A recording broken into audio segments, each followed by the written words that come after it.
निबंध की 10वीं क्लास लेकर के हम आपके सामने हाजिर हैं। आरपीएससी का जो सिलेबस है उसमें जो भी स्कीम चेंज करी गई है अब की बार, उसमें 40 मार्क्स का ऐसे है, 600 वर्ड्स में वो लिखा जाएगा। इसकी कंटिन्यू क्लासेस हमने दोनों मीडियम इंग्लिश और हिंदी लगातार हम इसको आयोजित करवा रहे हैं। हमारी एप्लीकेशन और यूट्यूब दोनों पर जो है ये क्लास अवेलेबल है। जब हम बात करते हैं निबंध की, तो निबंध बहुत इंपॉर्टेंट इसलिए भी हो जाता है क्योंकि कॉम्प्रीहेंशन का पार्ट है आपका। और इसमें ऐसा नहीं है कि बहुत कुछ आपको रट के जाना है, क्योंकि कई सारी ऐसी चीजें होती हैं जीएस में जहां पर हम वो कंसेप्ट को जो है लास्ट मिनट में भी याद करने की सोचते हैं। लेकिन ये जैसे निबंध वगैरह की जो भी आंसर राइटिंग होती हैं, कॉम्प्रीहेंशन राइटिंग होती हैं, उसमें सबसे बड़ा बेनिफिट ये होता है कि हमें जो है वो चीजों को रटना नहीं होता या लास्ट मिनट उसका रिवीजन हमें करने की जरूरत नहीं है। All it demands is a regular revision, regular practice and be attentive. जो भी हमें जहां से भी कुछ भी हमें सीखने को मिल रहा है, हम उसको सीखते जाएं। जैसे वो कहते हैं ना कि भाई बच्चा कब धीरे धीरे धीरे धीरे बड़ा हो जाता है उसका पता नहीं चलता, एक दिन में कोई भी बड़ा नहीं होता। तो सिमिलरली हमें रेगुलर प्रैक्टिस करते रहना है। Whatever we need to write, हमें उसको लिखना है। जैसे हम क्रिकेट खेलते हैं तो लगातार खेलते खेलते प्रैक्टिस करते करते हम उसमें मास्टर हो जाते हैं। सिमिलरली आपका ऐसे है जहां पर आपको सब चीजों की जो है वो मास्टरी होनी चाहिए। जो भी आप पढ़ रहे हैं, जो भी आप लिख रहे हैं, जो भी आप सुन रहे हैं, उसको आपको याद रखना, उसको जो है वो कंटिन्यू करना बड़ा जरूरी हो जाता है। तो जैसे हम आपके लिए मैंने बताया कि 10वीं क्लास है, तो 10वीं में 10 से पहले हमने जो क्लासेस हैं उसमें हमने आपको लिख करके भी बताया ऐसे। जैसे हम आपके सामने हिंदी और इंग्लिश दोनों में लाते हैं, क्या टॉपिक है, क्या कह रहा है, कौन सी बात पर ज्यादा जोर दिया जा रहा है, उसके कीवर्ड क्या हैं, किस बात पे एम्फेसिस, किस तरीके से आप लिख सकते हैं, ये सब हमने आपको बताया है। तो जैसे अब की बार आरपीएससी ने जो सिलेबस चेंज किया है उसमें एक चीज आपको समझ लेनी चाहिए, और वो ये कि अब जो है वो 6 विषय दिए गए हैं। 40 अंक का ऐसे है, 600 शब्द हैं यानी 600 वर्ड्स हैं, टोटल 40 मार्क्स हैं, और 6 थीम हैं यानी 6 थीम्स पे आपको ऐसे मिलेगा। 6 थीम्स का मतलब ये है कि ये टॉपिक्स आपको एक तरह से जो है वो समझने चाहिए कि हाँ, यहां से मेरा ऐसे का कोई भी जो है टॉपिक बनेगा, ये थीम है। अब टॉपिक क्या बनेगा वो हम आपको जैसे बाद में बताते हैं। कि जैसे अगर मान लो यहां पर टॉपिक आप देखें, जलवायु परिवर्तन, भारत में बढ़ती प्राकृतिक आपदाएं, चुनौती और समाधान, यानी climate change and rising natural disasters in India, challenges and solutions. तो ये आप समझ सकते हैं कहां से आया होगा। ये जो आया है थीम, वो आप देखिए, डिजास्टर साफ लिखा गया है, एनवायरमेंट लिखा गया है, और इसी तरीके से जो है सस्टेनेबल डेवलपमेंट लिखा गया है। तो ये आप आपदाओं में, पर्यावरण इत्यादि में जो है ये टॉपिक वहां से आपको पूछा जाएगा। तो आप समझिए 6 थीम कौन सी हैं, मैं फिर से रिमाइंड करा देता हूं। Language, literature and cultural heritage, society, governance and public affairs, science, technology, environment and sustainable development, economy, agriculture, industry and commerce. 5वां जो है वो है current affairs, disasters and national development initiatives, tourism, culture and contemporary issues with respect to Rajasthan. यानी हिंदी में अगर देखें, भाषा, साहित्य, सांस्कृतिक विरासत, समाज, शासन, सार्वजनिक मामले, विज्ञान, प्रौद्योगिकी, पर्यावरण, सतत विकास, अर्थव्यवस्था, कृषि, उद्योग, वाणिज्य, समसामयिक घटनाएं, आपदाएं, राष्ट्रीय विकास पहल, और राजस्थान के संदर्भ में पर्यटन, संस्कृति तथा समसामयिकी मुद्दे। अब आपने मान लो इनमें से कोई भी थीम आई, किसी भी टॉपिक के ऊपर आपने जो है वो लिखा, नंबर कैसे मिलेंगे? तो देखिए इसमें साफ लिखा गया है कि स्ट्रिक्ट रेलेवेंस होनी चाहिए उस पर्टिकुलर असाइंड थीम से। हमें अपने आइडियाज को कोहेरेंट मैनर में ऑर्गेनाइज करना है, हमें अपने आइडियाज को प्रिसिशन और ब्रेविटी से वहां पर पेश करना है, और clarity of thought, coherence of structure और इफेक्टिवनेस ऑफ एक्सप्रेशन अगर है तब ही मार्क्स मिलेंगे। जैसे कई कहते हैं ना कि मैंने लिख तो खूब दिया लेकिन मार्क्स नहीं आए, या किसी ने जो है कम लिखा थोड़ा बहुत लेकिन उसके मार्क्स आ गए, तो वो ये डिसाइड कर रहा है, क्या फैक्टर डिसाइड कर रहा है कि भैया आपका जो निर्दिष्ट विषय है उससे पूर्णतः आपको संबंध रखना है, विचार आपको सुसंगत तरीके से पेश करने हैं, विचारों की सटीकता और संक्षिप्तता होनी चाहिए, विचारों की स्पष्टता, संरचना की सुसंगतता और अभिव्यक्ति की प्रभावशीलता भी होनी चाहिए, और इसी बेसिस पर नंबर भी प्रोवाइड किएंगे। ये हमारा सिलेबस में साफ जो है वो लिखा गया है, इसमें किंतु परंतु का कुछ चीज नहीं है। यानी it is clearly mentioned in your syllabus that the marks will be awarded on the basis of these and these things. तो चलिए हम अब एक टॉपिक जिसका नाम मैंने आपको बता दिया, climate change and rising natural disasters, challenges and solutions. कहां पे, पहले ये भी देखिएगा, भारत में। तो सबसे पहले जब हम इस ऐसे को लिखते हैं तो हमें कीवर्ड आइडेंटिफाई करने हैं। What are those keywords? Keywords क्या हैं? देखिए, सबसे बड़ा कीवर्ड है जलवायु परिवर्तन यानी क्लाइमेट चेंज। सो पहला कीवर्ड क्या हो गया आपका, जिस पर आपको पूरे ऐसे में ध्यान रखना है, वह है आपका क्लाइमेट चेंज। तो अब जब दिमाग में, जैसे आप लिखोगे कैसे, तो मैं थोड़ा सा आपको बता देता हूं। जब ऐसे लिखते हो ना, तो आपका एक फॉर्मेट इस तरीके से होना चाहिए। बहुत सारे स्टूडेंट कहते हैं सर इसकी फॉर्मेटिंग हम कैसे करें?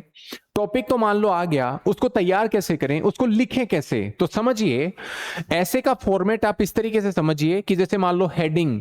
अब आपको ये हेडिंग एक्सप्लिसिटली वर्ड नहीं लिखना वहां पर कि हम हेडिंग लिखने जा रहे हैं।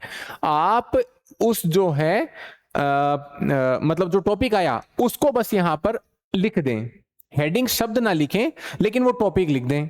इंट्रोडक्शन ना लिखें, लेकिन इसमें लिखना क्या है वो आपको लिखना है। तो इंट्रोडक्शन मैंने इसलिए जानबूझकर यहां पर लिखा है कि जैसे आप हेडिंग लिखते हैं, फिर थोड़े बहुत पैराग्राफ्स आपको, एक या दो पैराग्राफ में आप वो बताने की कोशिश करते हैं जो आपका इंट्रोडक्शन है।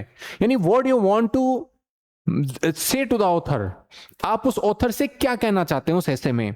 What you are going to narrate inside, आप अंदर क्या लिखना चाहते हैं, उसकी एक ग्लिम्स जो है वो आपको यहां पर होनी चाहिए। जैसे ही आप ये एक या दो पैराग्राफ लिख लेते हैं, मैं बताऊंगा कितना लिखेंगे वो भी, उसके बाद में आती है आपकी मैन बॉडी। एक्सप्लिसिटली ये शब्द ना लिखें, लेकिन अब इंट्रोडक्शन से ग्रेजुअल परिवर्तन होना चाहिए।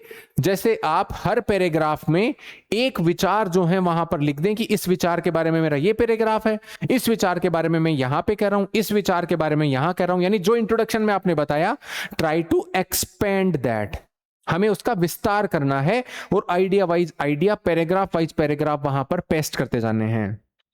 फिर आता है कंक्लूजन, जो कि इसका भी जो है एक तरह से आपको ये नहीं लिखना कि कंक्लूजन। वहां पर कई बार क्या होता है कि कई सारे ऐसे वर्ड्स होते हैं जिनको हम कनेक्टिंग वर्ड्स कहते हैं, जैसे एट लास्ट, दस, या टू द वेरी लीस्ट, या एट मैक्सिमम, ये जैसे भी शब्द, देयरफॉर, ये जैसे भी शब्द होते हैं, ये दिखाने की कोशिश करते हैं कि you have written enough in this particular part, now you are going to wrap up this. यानी आप इसको अब फिनिश कर रहे हैं, आप उस साइड में बढ़ रहे हैं जहां पर ऐसे जो है एक तरह से उसका अंत हो रहा है। तो कंक्लूजन कई बार जो भी मतलब हम लाइंस पैराग्राफ्स लिखते हैं, जैसे दो पैराग्राफ आप कंक्लूजन के मान लीजिए, उसमें आप ऑप्टिमिस्टिक उसके सॉल्यूशंस बताएंगे। जैसे मान लो कोई भी प्रॉब्लम है, उसके सॉल्यूशन के बारे में बात कर सकते हैं।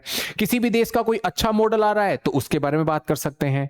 ये समस्या कैसे दूर हो सकती है उसके बारे में, कोई भी चीजों के बारे में पॉजिटिव बता सकते हैं। यानी ये जो कंक्लूजन है आपका ऑप्टिमिस्टिक सॉल्यूशन गिविंग होना चाहिए, and it has to has relevance with the subject that has been mentioned। अब जैसे आपको ऐसे में इंट्रोडक्शन, थोड़ा सा मैं एक और बता दूं, 600 शब्द का है ना, 600 वर्ड्स। अगर आप एक मिनट में करीबन 20 से लेकर के 25 शब्द अगर लिख रहे हैं शांतिपूर्वक भी, तो आपको करीबन अगर 25 इसका एवरेज भी लें तो 27 से 28 मिनट जो हैं, अगर आप बिना किसी दिक्कत के लिख रहे हैं ऐसे, तो कोई समस्या नहीं आएगी। कैसे? आप ऐसे सोचिए कि मान लो जैसे कोई भी टॉपिक आया, 600 वर्ड आपको लिखने हैं, 27-28 मिनट आप लिखते हैं, 20-25 वर्ड आप, तो आराम से 600 वर्ड्स का। तो आपको पता है कि आपका जो ऐसे है उसका योगदान हिंदी और इंग्लिश के पेपर में 20% है। क्योंकि जैसे अगर 200 मार्क्स की हिंदी और इंग्लिश है तो उसमें 40 मार्क्स जो हैं वो इसी चीज के हैं, ऐसे के। तो 20% समय अगर हम गिनते हैं तो 180 मिनट का आपका अगर हिंदी इंग्लिश का पेपर होता है तो 36 मिनट्स आपको इंग्लिश और हिंदी में जो भी आपका ऐसे आया है, जिस भी लैंग्वेज में आपको लिखना है, यानी 36 मिनट तक आप उसमें लिखें। तो जैसे मान लो 27-28 मिनट आपको पूरे 600 शब्द लिखने में लग रहे हैं, तो करीबन आपके पास 7 से 8 से 9 मिनट ऐसे हैं जहां पर आप ये जो ऐसे का टॉपिक है उसके बारे में अपना पर्सनल समय ले सकते हैं। उसमें क्या करेंगे, जैसे शुरू का जो 1 या 2 मिनट है उसमें आप जो भी मल्टीपल टॉपिक्स आए हैं, देखिए 6 थीम है, वहां से आपको हो सकता है 2 टॉपिक्स वहां से पूछ लिए जाएं थीम बेस्ड, 3 टॉपिक पूछ लिए जाएं और वो और में आ सकता है।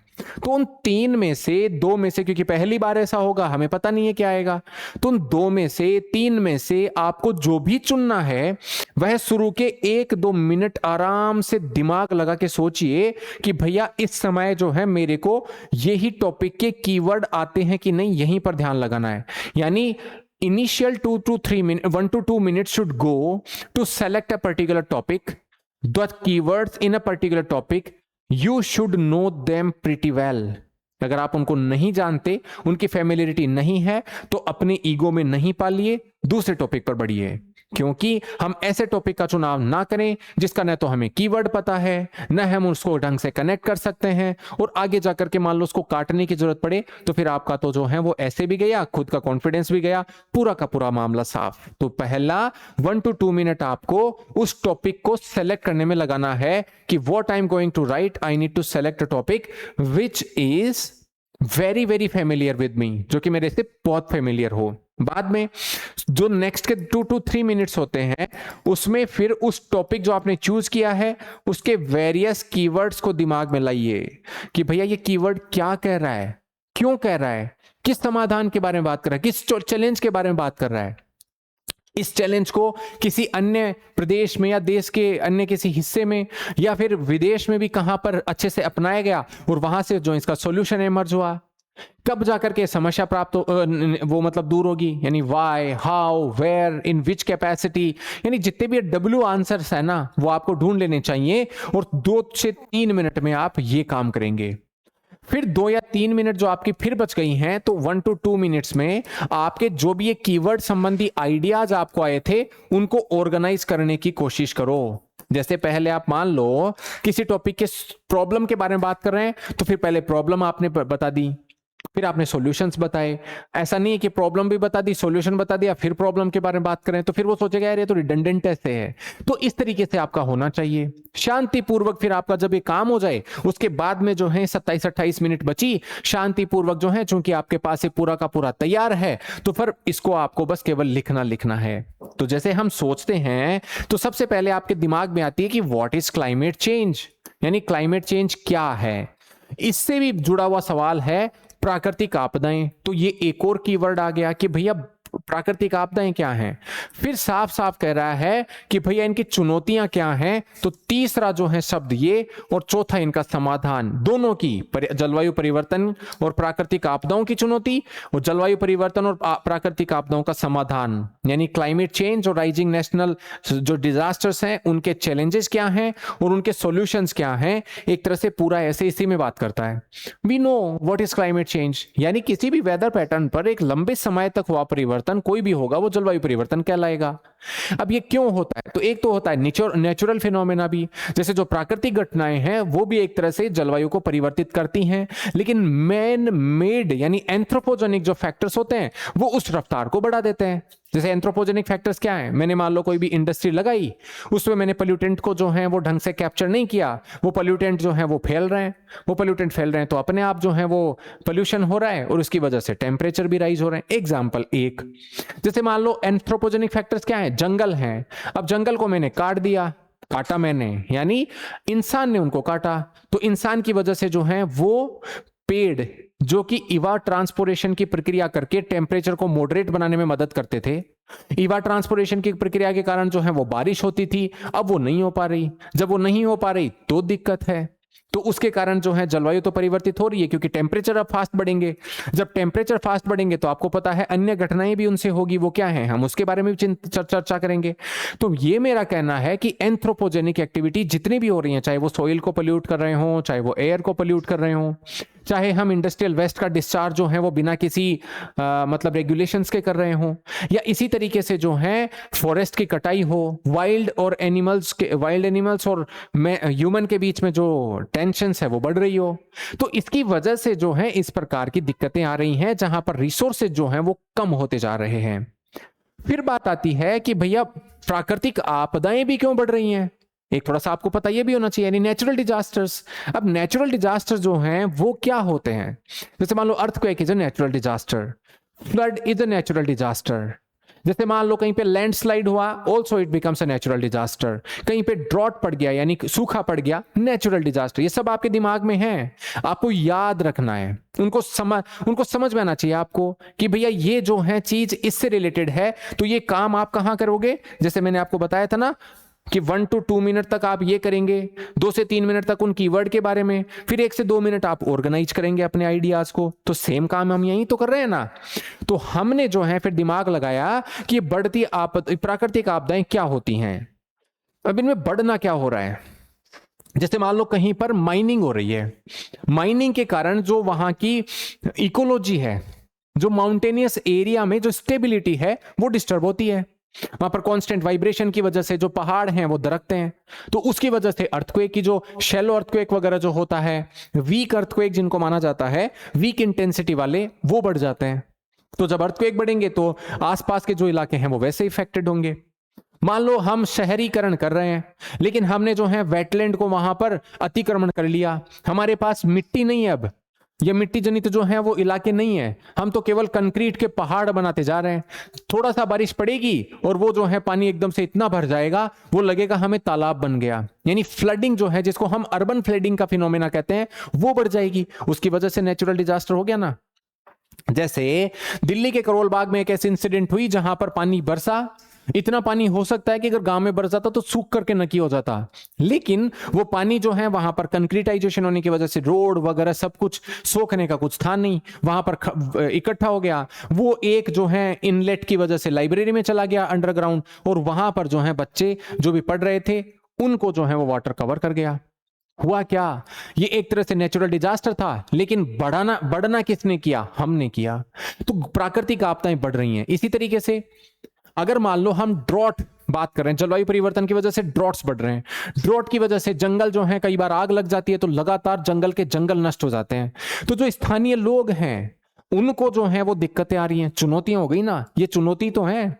यानी the challenges which are coming in front of us is because of the natural procession and the progress which has been made, या the push factor which has been provided by us, यानी us means anthropogenic activities. तो उसी की वजह से चुनौतियां हैं। Pollution हो रहा है, पोल्यूशन की चुनौती क्या है कि भैया जो है अगर हम लगातार पोल्यूट कर रहे हैं तो उसकी वजह से इक्वेटिक या बायोडाइवर्सिटी का लॉस हो रहा है। जब बायोडाइवर्सिटी का लॉस हो रहा है तो अर्थ की जो कैरिंग कैपेसिटी है उसमें भी अब बढ़ोतरी हो रही है। बायोडाइवर्सिटी नहीं होने की वजह से जो है ह्यूमन जो कॉन्फ्लिक्ट है वो बढ़ रहे हैं, जिसकी वजह से डिजीजेस जो है वो बढ़ रही हैं। तो ये डिजास्टर्स जो है उससे एक बड़ा रूप लेते जा रहे हैं। आपने ये भी देखा होगा कि मान लो हमने बांध बनाया, अब बांध बनाया हमने बिजली के लिए, लेकिन लोकल इकोलॉजी तो खराब करी हमने। जब लोकल इकोलॉजी खराब करी तो वहां पर जो है वो इतना प्रेशर पड़ सकता है वाटर का कि जो लोकल एरिया की जो जियोलॉजिकल फैक्टर्स हैं वो हो सकता है नेगेटिवली इंपैक्टेड हो जाए, आपके नेचुरल डिजास्टर्स बढ़ गया। तो इतने सारे आपके सामने चुनौतियां आ गई, ये इतने सारे कीवर्ड के आईडी आ गए, तुरंत तुरंत तुरंत तुरंत उनको लिख लो अपने रफ पेज पे जो पीछे है या साइड में। फिर बाद में क्या करना, उनको ऑर्गेनाइज करना है। आपको 26-27 मिनट आराम से लिखना है क्योंकि सारी चीजें तो आपके सामने हैं। अब बात आती है कि भैया इनका समाधान कैसे करें। तो जो समस्याएं हैं उन समस्याओं का समाधान कैसे होगा, जब हमने वो आइडेंटिफाई कर लिया फैक्टर्स को, जिसने भी मान लो पहले पोल्यूट किया हो उसकी जिम्मेदारी फिक्स की जाए, जो पहले डेवलप्ड हो गया कंट्री उसको जो है वो टेक्नोलॉजी को या फिर उसकी जो फाइनेंस है वो हमें देने के लिए उसको बाध्य करना चाहिए। कई सारे कंट्रीज के बीच में एग्रीमेंट होने चाहिए। इंटरनेशनल एग्रीमेंट जो होते हैं उनकी एक पर्टिकुलर मतलब तय सीमा में उनको फॉलो किया जाना चाहिए।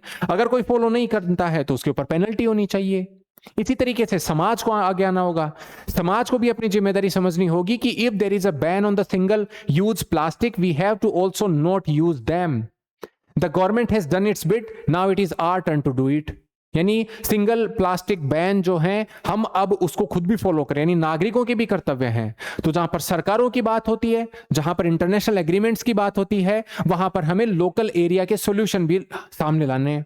बात होती है आदिवासी समाज की, यानी वो समाज जो कि जल जंगल और जमीन पर जो है वो डिपेंडेंट रहता है, उनको इसमें पार्टिसिपेंट बनाया जा सकता है जलवायु परिवर्तन या बढ़ती आपदाओं को रोकने के लिए। उनको जो है एक तरह से प्रहरी के तौर पर या उनकी जो सस्टेनेबल डेवलपमेंट है उसको प्रमोट करके हम इनको रोक सकते हैं। सस्टेनेबल डेवलपमेंट या इंक्लूसिव ग्रोथ का भी यहां पर काफी योगदान है। You can write a few points about them. If we ensure that the traditional method of living life are taken away, then we need to also provide them the sustainable solution by which transformative या जो नए जो impact हैं वो उनको उतने भद्दे ना लगे। तो ये सब आप वहां पर समाधान के तौर पर लिख लें। तो हम अब आपके लिए वो ऐसे देखिए, लिखने में तो सब कुछ लिख सकते हैं, हो सकता है मैं आपको 50 पॉइंट और बता दूं, लेकिन अगर कुछ आपके सामने है, आपको वो फॉर्मेट अगर समझ में आ रहा है तो आपके लिए काम आसान हो जाता है। तो हमने लिखा क्या, टॉपिक वापस पढ़ लीजिए, जलवायु परिवर्तन यानी क्लाइमेट चेंज एंड भारत में बढ़ती प्राकृतिक आपदाएं यानी rising natural disasters in India, चुनौती और समाधान, चैलेंजेस एंड सॉल्यूशन। चलिए इसको लिखते हैं हम। तो जैसे हमने पहले इंट्रोडक्शन के वे में इसको स्टार्ट किया था ना, तो हेडिंग यहां पर आपको पहले लिख देनी है कि भैया मैं ये टॉपिक के बारे में लिख रहा हूं, अदरवाइज एग्जामिनर परेशान होगा कि भैया 3 टॉपिक है, कौन से के बारे में लिख रहा है, फिर वो पढ़ करके जानेगा। तो बेटर हम उनका थोड़ा सा काम इजी कर दें। तो पहला टॉपिक क्या कह रहा है, पहला जो पैराग्राफ है, अब आप जब इंट्रोडक्शन लिखेंगे ना तो शुरू का जो पैराग्राफ है वो बड़ा हो सकता है, यानी हर पैराग्राफ की साइज आपकी 5-6 लाइन, 4-5 लाइन की हो सकती है मिड में जब आप उसका मेन बॉडी लिख रहे हो। लेकिन इंट्रोडक्शन में जो है आपका पैराग्राफ 7-8 लाइन का हो सकता है, कंक्लूजन वाला भी पैराग्राफ 7-8 लाइन का हो सकता है। That looks good also, there is no trouble in that.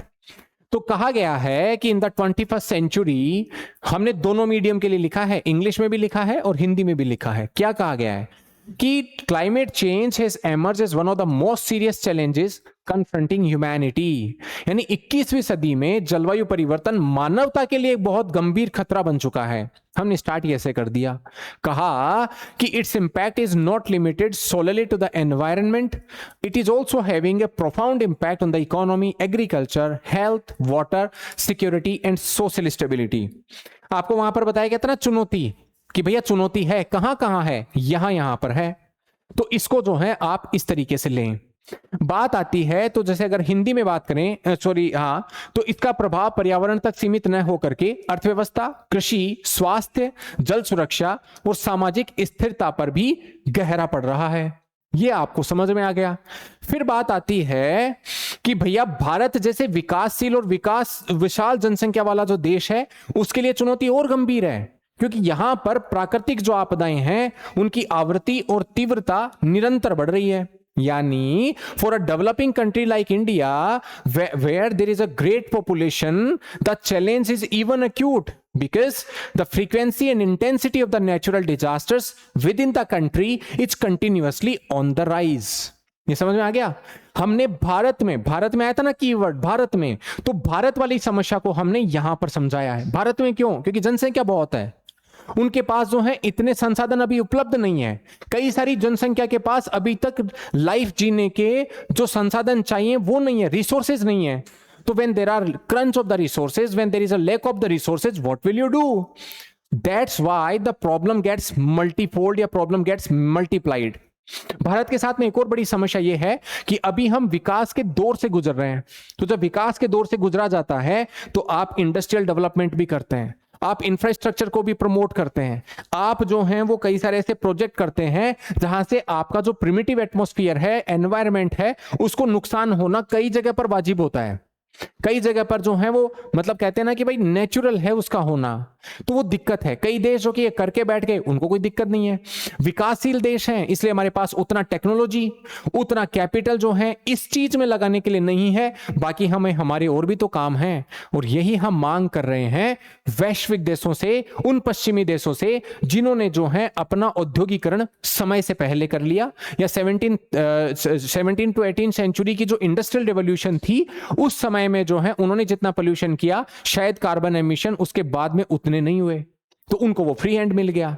Bharat जैसे देश को वो फ्री हैंड नहीं मिल पाया, इसलिए हमारे यहां पर चुनौती बड़ी है, लेकिन उसके समाधान भी काफी हैं। But we are right now explaining the reasons behind this and the challenges. तो उसमें आप आगे भी लिखेंगे कि उत्तराखंड में जैसे बादल फटे, असम और बिहार में बाढ़ आई, राजस्थान दिल्ली में हीट वेव या चक्रवातों की जो बढ़ती समस्याएं हैं वो इसका एक एग्जाम्पल है। यानी cloud burst in Uttarakhand, floods in Assam and Bihar, heat waves in Rajasthan and Delhi, and the increasing frequency and cyclone also are manifesting the severity of these disasters। English में ये है और हिंदी में ये है, क्योंकि हमारा मेन मकसद ये है दोनों लैंग्वेज में आप कंफर्टेबली लिख पाए। तो एक तरह से आपने वो इंट्रोडक्शन दे दिया। Now we are progressing towards main body, जहां पर जलवायु परिवर्तन का प्रमुख जो कारण है वह ग्रीन हाउस गैसों का भी अत्यधिक उत्सर्जन है, जिसके कारण तापमान लगातार बढ़ता है। तापमान के कारण मौसम चक्र असंतुलित हो जाता है और प्राकृतिक जो आपदाएं होती हैं वो अधिक विनाशकारी रूप ले लेती हैं।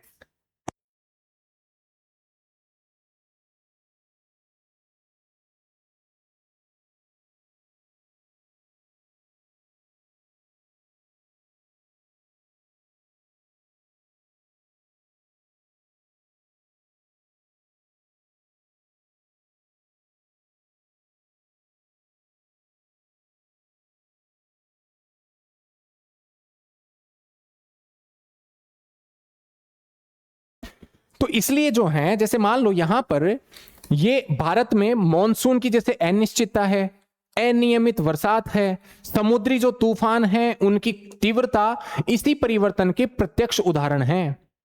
हिमालयी जो क्षेत्र हैं उनमें ग्लेशियरों के पिघलने से भूस्खलन तथा फ्लैश फ्लड की जो घटनाएं हैं वह बढ़ रही हैं, जबकि जो तटीय क्षेत्र हैं उसमें समुद्र स्तर पर वृद्धि के कारण चक्रवातों का भी गहरा खतरा बना हुआ है।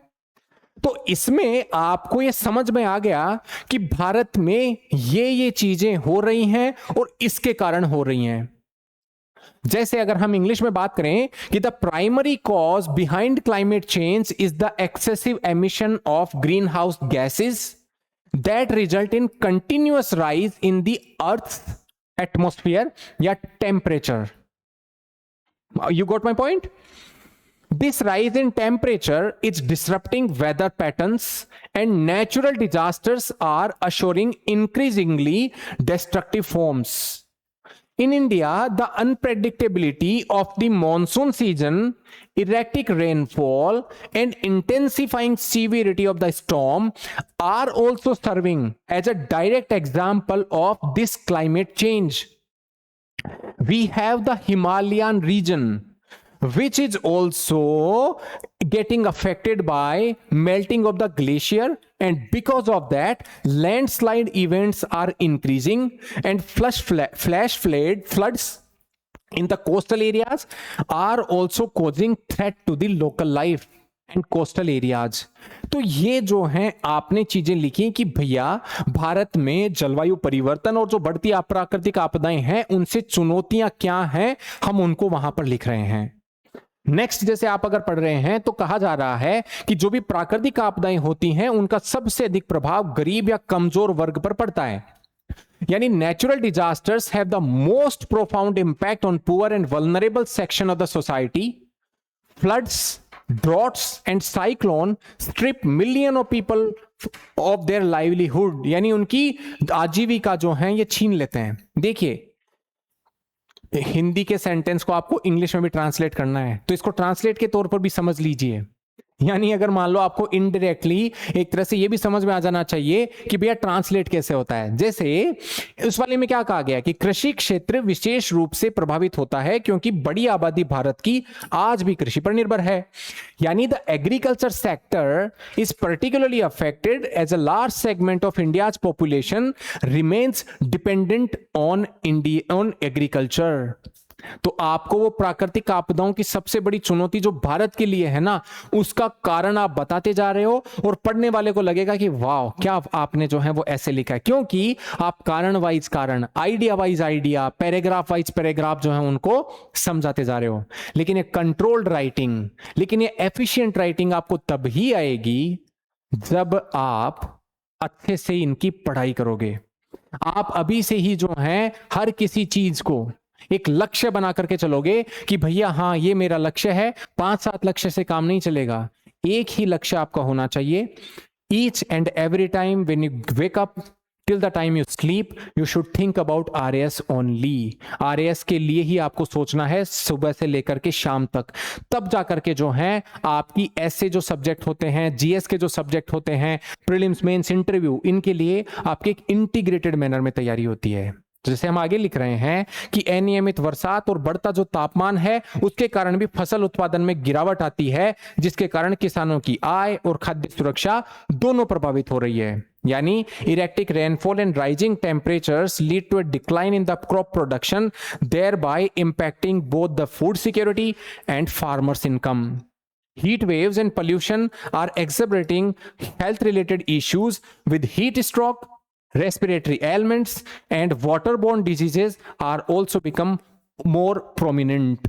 जैसे कि भैया जो प्रदूषण या हीट वेव से स्वास्थ्य संबंधी जो समस्याएं बढ़ रही हैं उसके कारण हीट स्ट्रोक, श्वसन का रोग या जो जल से जो जनित बीमारियां हैं वो भी बढ़ रही हैं। तो चुनौतियां ये हैं। जलवायु परिवर्तन का प्रभाव सामाजिक या आर्थिक ही नहीं बल्कि राष्ट्रीय विकास पर भी पड़ता है। यानी the impact of the climate change is not merely social और economic but also national development. आपदाओं के कारण बुनियादी ढांचे को भी भारी क्षति पहुंचती है और सरकार को पुनर्वास और राहत कार्यों पर बड़ी मात्रा में संसाधन खर्च करने पड़ते हैं। यानी disasters inflict severe damage upon infrastructure, compelling governments to expend substantial resources on rehabilitation and relief operations. इसके कारण जो है विकास परियोजनाओं को भी उनकी जो गति होती है वो प्रभावित होती है। और ये रिपोर्ट भी विश्व बैंक तथा संयुक्त राष्ट्र ने दी है कि समय रहते अगर प्रभावी कदम नहीं उठाए तो जो है विकासशील देशों की अर्थव्यवस्था पर इसका गंभीर दीर्घकालिक असर पड़ेगा। यानी the pace of development project is also adversely getting affected.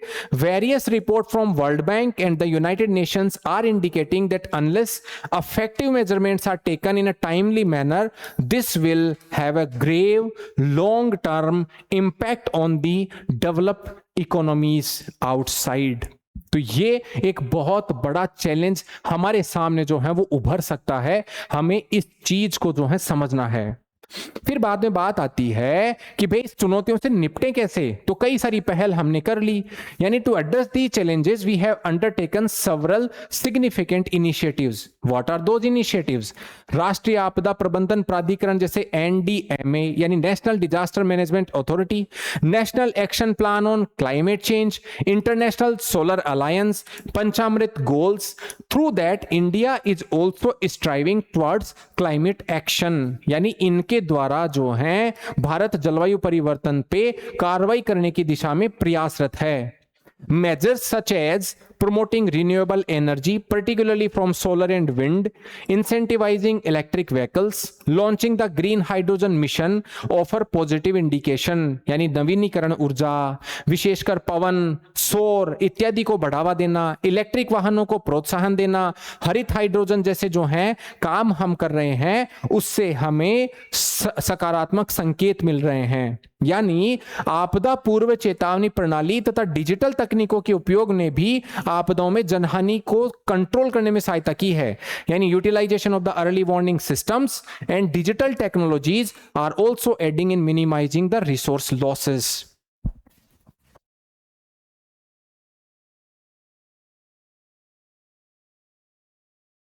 इसके बाद जो है बताया गया है कि केवल सरकारी प्रयास ही पर्याप्त नहीं है। जलवायु परिवर्तन से प्रभावी मुकाबले के लिए सामुदायिक भागीदारी तथा जन जागरूकता भी अत्यंत आवश्यक है। वनों का संरक्षण करना है, जल का संरक्षण करना है, सतत कृषि पद्धतियों को अपनाना है, कार्बन उत्सर्जन को भी हमें कम करना है, तब ये जो है जाकर के काम होगा।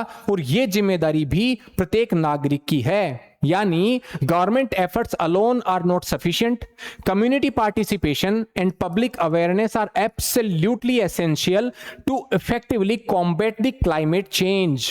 एक मिनट।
तो जो हम बात कर रहे थे कि भैया प्रत्येक नागरिक की जो है वो जिम्मेदारी होनी चाहिए, यानी the conservation of forest, water conservation, adoption of the sustainable agriculture practices and the reduction of carbon emissions should be the responsibility of every citizen। यानी अगर हम सिटीजन्स को, जैसे मैंने पहले आपको बताया था, गवर्नमेंट्स कुछ कर सकती हैं, इंटरनेशनल ऑर्गेनाइजेशंस कुछ कर सकते हैं, ट्रीटीज हमारे लिए कुछ कर सकती हैं, इंटरनेशनल जैसे बॉडीज हैं उनका हमारे प्रति जो है वो कुछ भी काम किया जा सकता है, लेकिन ultimately it is incumbent on us the citizens, जो कि हैं ये काम आसानी से कर पाए। इसलिए यहां पर ये मेंशन किया गया है। बात आती है कि शहरी जो क्षेत्र हैं उसमें अनियोजित विकास तथा अतिक्रमण पर भी नियंत्रण आवश्यक है, क्योंकि वहां पर बाढ़ या जो जल भराव जैसी समस्याएं हैं वो बढ़ाई उनको देता है। जैसे controlling unplanned development and encroachment in the urban areas is also necessary as these exacerbate problems such as flooding and water logging. तो यहां पर आपको सबसे पहले क्या मिला, उस समस्या के बारे में आपने लिखा, उसकी जो चुनौतियां थी वो आपने लिखा, फिर अब आ गए आप समाधान पर कि this is how we need to rectify this issue, but this issue can not be rectified in a capacity where only one person can act, it has to be collective responsibility. यानी एक collective सामूहिक भागीदारी से हमें जो ये काम करना है, जहां पर नागरिकों को भी अपने रोल प्ले करने हैं। बात आती है कि अंततः, यानी जब आप कंक्लूजन लिखते हैं ना, तो ये अल्टीमेटली, एट लास्ट, देयरफॉर, दस, ये जो सब्जेक्ट, ये जो टर्म होती हैं, ये जो वर्ड होते हैं, वो अगले वाले को ये बता देते हैं कि भैया अब या तो ऐसे का अंत हो रहा है या ये कंक्लूजन लिख रहे हैं। तो क्या बताया गया है कि जलवायु परिवर्तन या प्राकृतिक आपदाएं केवल पर्यावरणीय समस्या ही नहीं है, बल्कि मानव के अस्तित्व और सतत विकास की चुनौती है। भारत को विकास तथा पर्यावरण के बीच संतुलन ही स्थापित करना होगा। यानी ultimately climate change and natural disasters are not merely environmental issues, but these are challenges to the human existence and sustainable development. India must strike a balance between development and environmental conservation. We need to all take care of it. By moving forward with a scientific approach, effective policies, international cooperation, and public participation, this challenge can be transformed into an opportunity. यानी वैज्ञानिक दृष्टिकोण अगर हम रखें, प्रभावी नीतियां हमारी हो, अंतरराष्ट्रीय सहयोग हमारा हो और जन भागीदारी हो, तो साथ लेकर अगर हम ये सारे काम करें तो चुनौती अवसर में बदली जा सकती है, क्योंकि सतत और समावेशी विकास ही भविष्य की सुरक्षित और सशक्त आधारशिला है। यानी sustainable and inclusive development will prove to be the foundation stone of secure and empowered future. अब आप यहां पर फील कर रहे होंगे कि सर हमें तो इतने सारे लिखना ही नहीं आएगा। तो भैया ये बात सही है, लेकिन आपको इनमें से कोई भी ऐसी टर्मिनोलॉजी नहीं है जिसका या तो मतलब पता नहीं हो, या वो आपने कभी समझी नहीं हो, या आपके कभी जैसे गो थ्रू आपने नहीं किया उसको। प्रॉब्लम कहां है? प्रॉब्लम है एक चीज को दूसरे से कनेक्ट करना। ये इंटरकनेक्शन ही तो आपकी तैयारी है, इंटरकनेक्शन ही आपकी डेप्थ है, इंटरकनेक्शन ही आपके जैसे जीएस आंसर लिख रहे हैं तो 4 पॉइंट की बजाय 7 पॉइंट लिखना उसकी जो है खूबी है। यही चीज पर आपको ध्यान देना है। आएगा कैसे? आप जो भी जीएस के सब्जेक्ट पढ़ रहे हैं वो एक तो ऑथेंटिकेटेड हो, उसके नोट्स आपके ऑथेंटिकेटेड हो जो हम आपको प्रोवाइड करते हैं। आपकी जो क्लासेस हैं उनमें जो पढ़ाया जा रहा है वह अत्याधुनिक टेक्नोलॉजी पर आधारित हो, और वहां पर भी जो आपको पढ़ाया जा रहा है वह रिलेवेंट पढ़ाया जाए, वो हम करते हैं। आपको करंट अफेयर्स के टॉपिक पता होने चाहिए, करंट अफेयर्स में क्या चल रहा है सिलेबस के साथ में उसको जोड़ना है, वो हम कर रहे हैं। टेलीग्राम चैनल पर और यूट्यूब चैनल पर या हमारी एप्लीकेशन पर जो भी ऐसी चीजें हैं उनका फायदा, पिछले साल जो रिजल्ट आया उसके इंटरव्यू कैंडिडेट करीबन 35 प्लस बच्चे जो सिलेक्ट हुए और उसमें करीबन 23 के आसपास जो है 50 प्लस नंबर आए, तो आप वहां से पता लगा सकते हैं। But each and everything demands practice, demands your dedication and demands absolute clarity। जहां पर आप ये ना सोचें कि मैं तो 2, 3, 5, 7 एग्जाम की तैयारी करूं, नहीं होगा। आपको 1 या 2 एग्जामिनेशन पर ही डिपेंडेंट रहना होगा। आपके पास अब 6 महीने जो बच रहे हैं उसमें से ऑलमोस्ट आधा महीना चला गया, 5.5 महीने हैं प्रीलिम्स होने में, लेकिन कुछ समय अभी भी बचा हुआ 1.5-2 महीने जहां पर आप टारगेटेड स्टडी कर सकते हैं मेंस की, जहां पर आपकी जो भी कमियां हैं मेंस में उसको दूर कर सकते हैं। उसको कैसे? जो उसमें आप एक काम करें कि जो आपको नोट्स मिलते हैं हमारे द्वारा भी जो प्रोवाइड किया जा रहा है, 100 दिन का प्रोग्राम है, उसमें रोजाना आपको मल्टीपल, जैसे वो कहते हैं ना कि भाई सब्जेक्ट के 7 तो छोटे क्वेश्चन जो 5 नंबर के हैं और 10 बड़े क्वेश्चन जो कि 3 बड़े क्वेश्चन जो कि 10 नंबर के हैं, ये रोजाना हम आपको लिखने की प्रैक्टिस करवाते हैं। उसका पहले आपको जो है नोट्स प्रोवाइड किया जाता है, सिलेबस पहले से उसका डिफाइन होता है, वीकेंड पर उसके टेस्ट होते हैं, जो टेस्ट लिखते हैं उनको एक्सपर्ट के द्वारा चेक किया जाता है, फिर आपको पर्सनल मेंटरिंग के द्वारा बताया जाता है कि यहां पर ये कमी है, इसको आप ऐसे सोल्व कर सकते हैं। उसी के साथ आपको क्लासेस जो हमारी हो रही है मेंस की, वो भी उसी पैकेज में मिलती हैं। और जो करंट अफेयर्स के सिलेबस वाइज हम वीडियो लेक्चर या ऑडियो लेक्चर भी प्रोवाइड करते हैं, वो भी आपको प्रोवाइड होते हैं, प्लस इस प्रकार के लेक्चर जो कि ऐसे इत्यादि के हमारे हैं वो भी आपको प्रोवाइड किए जाते हैं, जिसके कारण आपकी जो लिखने की क्षमता है वो बढ़े। अब कई सारे स्टूडेंट ये कह सकते हैं कि सर हम लिखें क्यों पहले? तो भैया प्रीलिम्स में भी काफी समय है। मेंस और प्रीलिम्स का जो सब्जेक्ट है उसमें कई सारी जो है वो कॉमनलिटी है, तो जो कॉमन सब्जेक्ट है उसको आप बेटर है ना पहले तैयार करें। और जो सब्जेक्ट जो कि मेंस में प्रीलिम्स में नहीं है उनको तो और भी जल्दी तैयार करें, जिसकी वजह से जब आपका रिजल्ट आए तो उस समय आप भागा दौड़ी ना करें, उस समय आप टेस्ट लिखें, उस समय आप जो है एक मतलब कहते हैं ना कि नेचुरल वे में चलें, पहले पढ़ें, फिर बाद में प्रीलिम्स पढ़ें, फिर बाद में मेंस के टेस्ट लिखेंगे, फिर बाद में इंटरव्यू की तैयारी करेंगे। अब कई बच्चे जो अभी से टेस्ट लिखने में लग रहे हैं, ठीक है, उनको अगर मान लो 2-3 उन्होंने एक बार एक्सपीरियंस है तो आप टेस्ट भी लिख सकते हैं, लेकिन टेस्ट के पहले आपको पढ़ना तो पड़ेगा ना, क्योंकि आपको अपनी कमियां तो पता है, लेकिन जो कंटेंट में कमी है वो कैसे दूर करोगे? वो ऐसे ही दूर करोगे आप कि जो भी आपके पास में नोट्स हैं आप उनको एनरिच करें, आप जो सब्जेक्ट की ऑथेंटिकेटेड बुक्स हैं वहां से पढ़ें। ये आपका काफी समय ले सकता है, हमारे पास ये सारा सब कुछ अवेलेबल है इंग्लिश और हिंदी मीडियम में। आप हमारे नोट्स प्रिंटेड वे में या पीडीएफ मैनर में हमसे जो है वो डिमांड कर सकते हैं।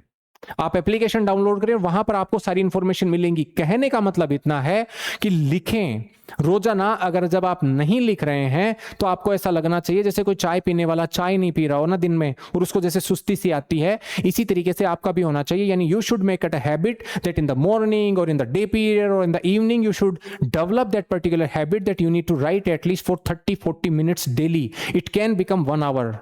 But after say 2 or 1.5 months, you can start dedicating most of your time for prelims. जैसे ही आपके प्रीलिम्स लगेगी, कई सारे स्टूडेंट जो हैं इस डायलेमा भी हो जाते हैं, होगा कि नहीं होगा, मेरे 1 नंबर ज्यादा है, मेरा 2 नंबर ज्यादा है, मेरा कम है। तो वहां पर जो है अगर आपने अभी मेंस की पढ़ाई नहीं करी तो सबसे ज्यादा टेंशन उस समय होगी। आप जब तक रिजल्ट नहीं आएगा वो समय जो है इसी टेंशन में दूर कर देंगे उस समय को।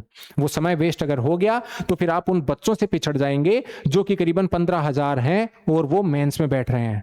तो अभी से तैयारी करने लग जाओ। अभी से जो है आपको वो काम करना है कि भैया मेंस की तैयारी पहले करें, और हमारा जो टारगेटेड प्रोग्राम है वो यही करने की कोशिश करता है। तो आज के लिए इतना ही। Thank you very much.